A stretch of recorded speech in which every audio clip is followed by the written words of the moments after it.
What is going on YouTube? It's your boy Sam from Team Zamrix here, and today guys I'm coming at you with one of the most hated and also one of the most broken Yu-Gi-Oh decks of 2019.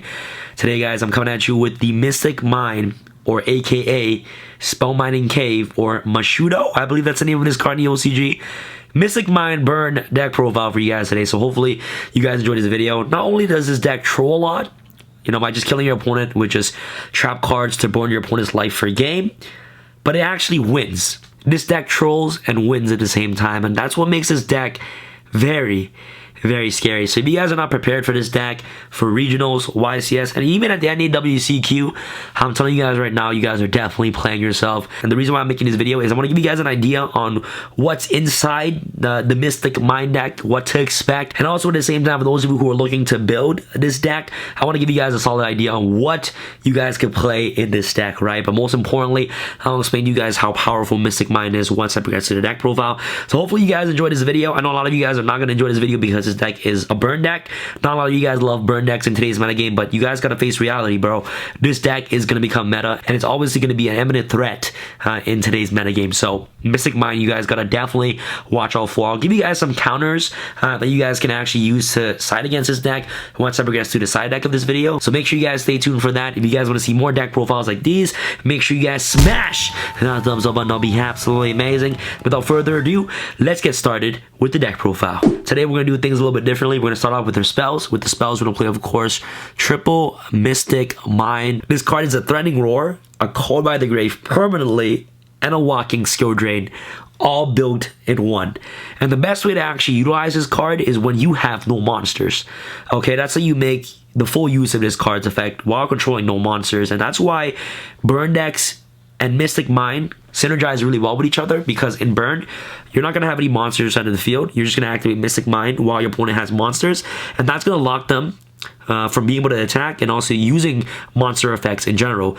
Not only does it prevent your opponent from activating monster effects from the field, but it just prevents your opponent from activating monster effects in general. So it stops hand traps. You have lots of draw cards, and the worst thing that you want to happen is your opponent using Ash on one of your draw cards, right? And a really important thing to note about this card is that once per turn during the end phase, if both players control the same number of monsters to destroy this card. So it's really awkward if you see this card in your opening hand going first, because if you activate this card and set like 4 back row and end your turn, this card will get destroyed during the end phase because you and your opponent control the same amount of monsters during the end phase, and that number is 0. So if you control 0 and your opponent controls 0, this card will get destroyed. So your whole entire deck strategy will be useless, right? So the best way to actually activate this card is during your opponent's turn with cards like Meadowverse. Once your opponent summons a monster, you can just chain Meadowverse, activate Mystic Mine. They have a monster on their side of the field, and you have no monster on your side of the field, right? So at that point, your opponent controls more monsters than you do.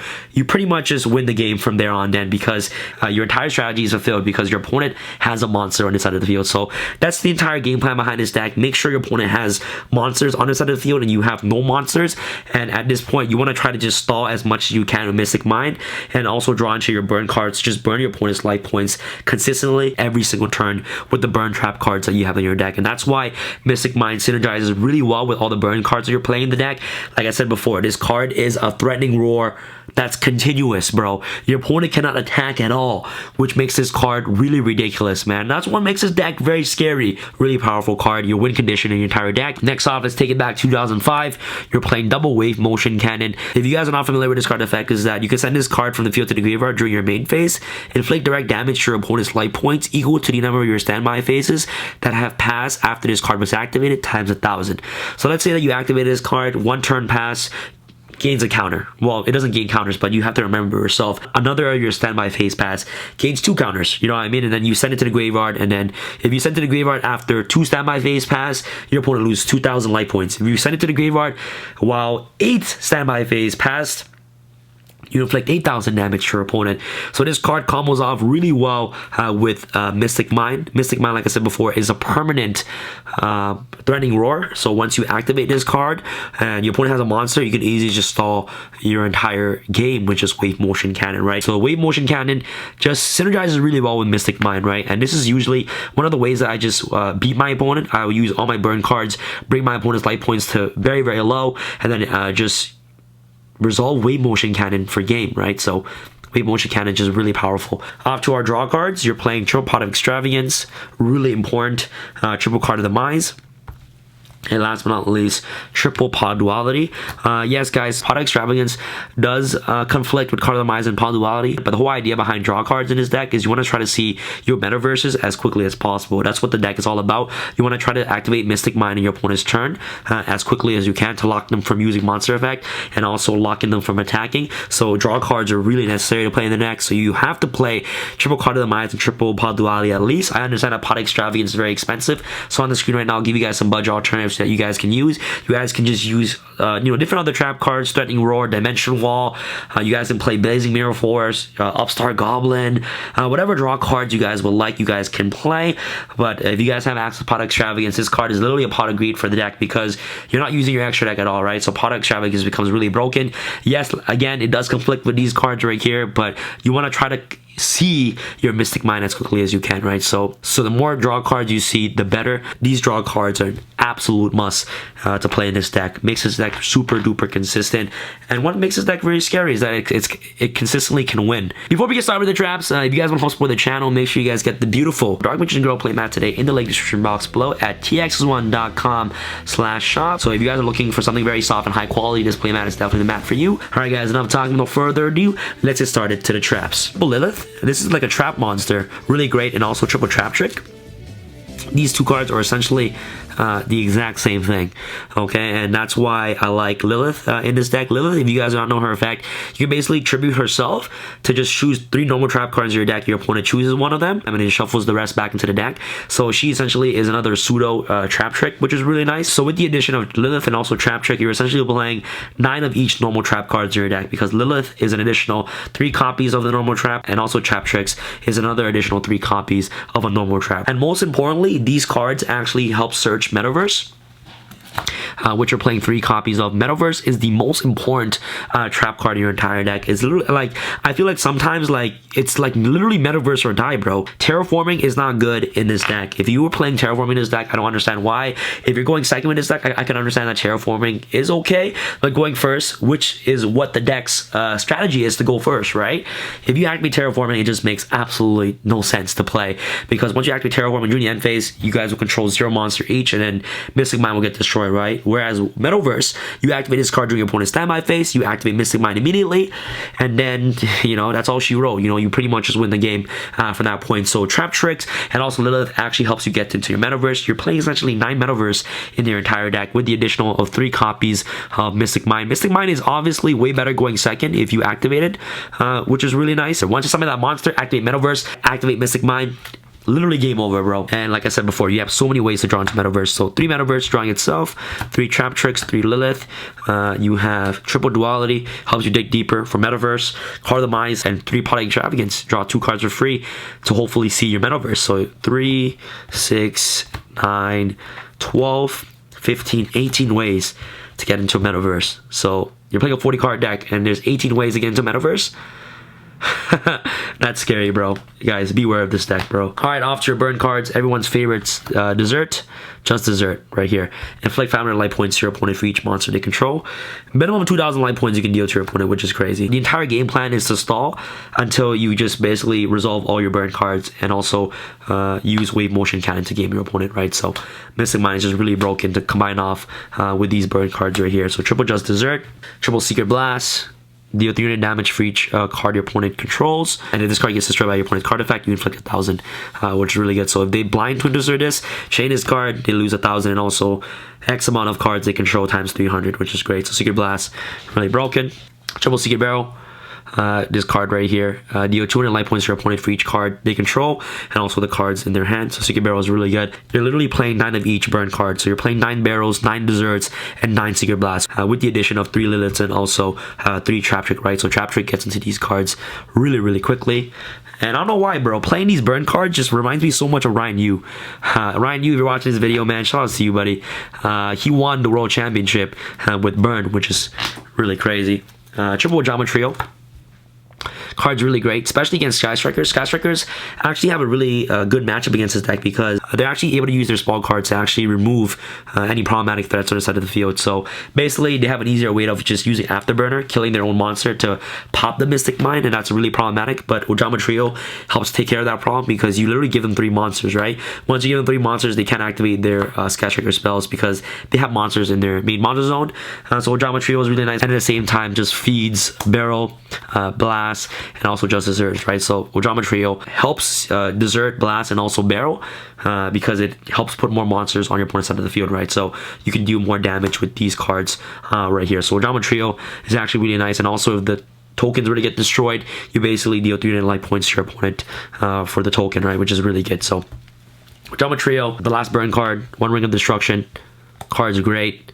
Had this card since forever, bro. First edition Ring of Destruction. Don't know how much this is, but this card is beautiful. One-on-one spot removal to deal damage to your opponent is just really nice. At the same time, this card is the errata version. So the errata version basically says that you can't ring for a game. So Ring of Destruction, really good. Next off, guys, I am playing Double Balance of Judgment. If your opponent controls more cards than the combined number of cards in your hand and that you control, draw cards equal to their surplus. So if you guys do not understand what this card does, let me just help you guys understand this card better. So let's say, for example, you have no cards in your hand, and the only set card you have on the field is Balance of Judgment against your opponent's 5 monsters that they have on their side of the field. Since you have 1 card and your opponent controls 5 cards on their field, the surplus at this point will be 4. So you activate Balance of Judgment, draw 4 cards, which is insane. Let's say you have 1 card in your hand and a Balance of Judgment on the field against your opponent's 5 monsters. You have a total of 2 cards. The Balance of Judgment and also the 1 card in your hand, right? Against your opponent's 5 monsters on the field, you can activate Balance of Judgment and then you'll draw 3 cards because the surplus is 3 at that point, right? So that's how you can easily understand surplus. It counts the cards that they have on their field and compares it to the total cards that you have on the field and also in your hand, right? So that's what's really good about Balance of Judgment. It could just be one of those cards that actually help you draw so many cards in 1 turn, which is insane. So double copies, this card is correct. And the reason why I'm playing 2 copies of Balance of Judgment is that I can always activate Trap Tricks to banish 1 and then activate the other one directly from the deck. To round off for your traps, Dark Bribe is really good against Twin Twisters. Twin Twister is being played a lot right now, so protecting your Mystic Mine from getting twinned is just really crucial. So Dark Bribe is just really good to actually protect your Mystic Mine and also your back row from getting wiped. It's pretty much for the main deck, guys. Main deck is just very solid.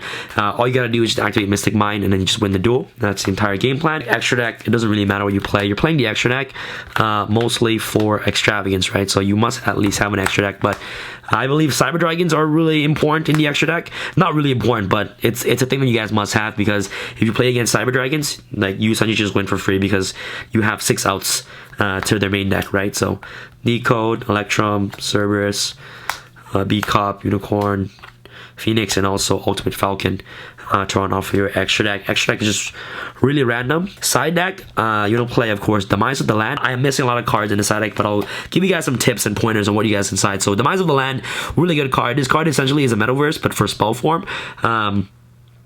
Going games 2 and 3, your opponent's definitely going to side Red Reboot, right? Especially combo decks, they're going to side in Red Reboot. So if you activate Metaverse to try to activate Mystic Mine, you pretty much lose once they Red Reboot you. Activate only when your opponent special summons a monster. Select one field spell from your deck and activate it. So once they special summon 1 monster, activate Demise of the Land, boom. Just activate Mystic Mine directly from the deck. It stuns your opponent overall. Sound Judgment is really good in the OCG because I believe this card is at 3. So this card is even better in the OCG. But you want to have as many cards that negates Twin Twisters and also back removal as much as possible. The third Dark Bribe, obvious. Last but not least, double Waking the Dragon to round off for your side deck. Waking the Dragon, obviously Twin Twisters coming in, you can just activate Mystic Mine and then just set Waking the Dragon, read out their Ultimate Falcon directly from the deck, from the extra deck, which is insane. So Waking the Dragon is also another cool strategy that you guys can use against the Twin Twister strategy, which is really awesome. So Waking the Dragon is nice, and how you guys beat this deck is obviously Twin Twister's MST. Evenly matched, not good against this deck because all their trap cards are chainable. Hopefully you guys enjoyed this video. Here's an idea on what you guys are going to be facing against if you guys see this deck at your locals or any competitive events. You know, expect to see some of the same main deck options as I had in this video, so you guys know what to expect. And also at the same time, for those of you who are looking for a deck template to build this deck, hopefully I helped you out a lot of people are not gonna be happy with that. That helped a lot of people build this deck. But anyways, make sure you guys be aware of this deck. And this is your boy Sam from Team Sam signing out. All right, guys, peace. I feel like Usain in the cheetah print. Talk fresh game, I don't need a minute. R.I.P. the game, I need a minute. Okay, let's proceed with it. I'm in the house, got the deed with it. These bozos always sneak this and they taking shots. I'm a king with it, like no.